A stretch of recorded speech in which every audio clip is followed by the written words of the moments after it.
Hey everybody, Alex Kazor, SteelersDepot.com back with another Pittsburgh Steelers preview and prediction for the regular season finale, Week 17, Sunday, 1 o'clock against the Cleveland Browns. I'll make this preview as short as possible, given the Steelers certainly not playing all their guys in this one. A relatively meaningless game means a whole lot more, obviously, to Cleveland than it does Pittsburgh, but let's preview what to look for in tomorrow's game.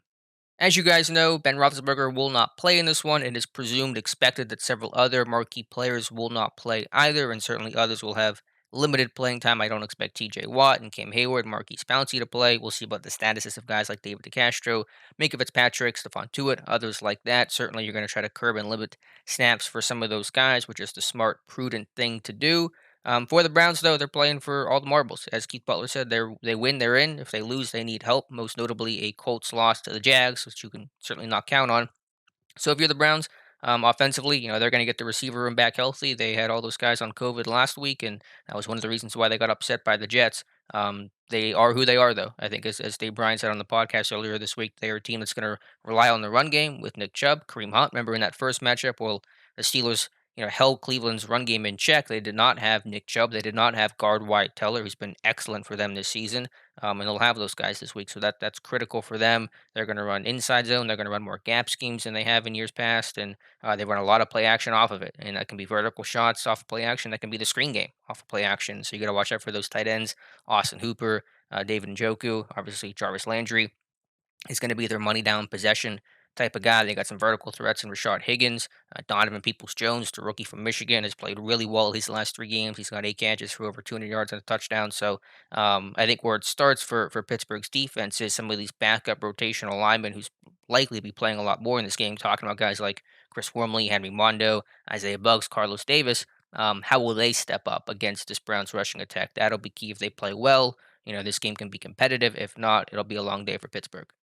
And for the Steelers on offense, Mason Rudolph, of course, starting this one in relief of Ben, who is being rested for the postseason. And with Rudolph, obviously, we have the storylines about Garrett versus Rudolph. I think that stuff's going to be overblown and not going to be much of a story in game. This is a big opportunity, though, for Mason Rudolph. His first start, only start of the regular season. Could it be his last start as a Steeler? Who knows? His contract's up next year. If Ben's healthy next season, then Rudolph really may not get a better opportunity than right now. And we'll see what progress he's shown, if any, from last year, which was difficult, obviously, to this year. The big thing for Rudolph, I want to see his pocket presence. He, really ran himself into too many sacks last year. His pocket presence was really poor, including in some of those Browns games. So that's going to be the big thing for him. He'll certainly have some weapons to throw to, even if some of the guys won't be playing. Offensive lineman who may be sitting out, but he'll still have some of his top weapons at receiver. So while he won't be playing with a full deck, he's going to be playing with enough weapons that you really can't make excuses should he struggle. And the Browns certainly have issues in the secondary and really defensively. Guys missing because of COVID, because of injury. Their top three leading tacklers will not play in this game. They're missing cornerback Denzel Ward, their top guy. So really big opportunity here for Mason Rudolph. Hopefully a chance to try to get the run game going. But we've been saying that for weeks, and I really have no optimism that it's going to happen this week or even in the playoffs. And certainly with Pouncey presumably not playing. J.C. Hassenauer is going to start at center against that tough Browns front, which is the strength of their team with Miles Garrett and Larry Ogunjobi, I should say, Sheldon Richardson, Olivier Vernon. It's a really good group. It's going to be hard to run on. I really don't have much optimism it's going to happen, but if it does, I'll be pleasantly surprised. Overall, my prediction for this one have the Browns winning at 26-16, but I've been wrong with these ones a lot lately, as you guys can tell. So who knows? But obviously, Pittsburgh's the underdog here because they're playing their backups. Had they been playing their starters, would have been a much different story.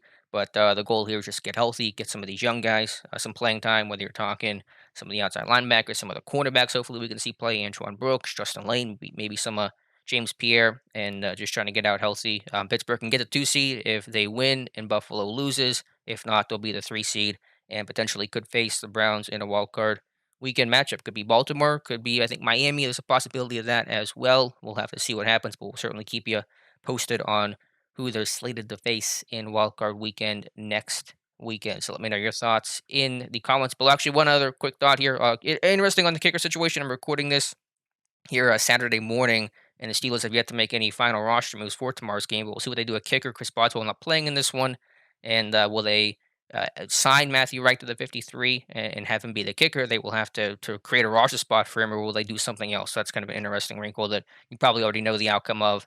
the direction they're headed by the time you're listening to this. But I'm curious to see what this team does at kicker without Chris Boswell playing in this game. So again, let me know your thoughts in the comments below. Thank you so much for watching and listening, and we'll talk to you soon.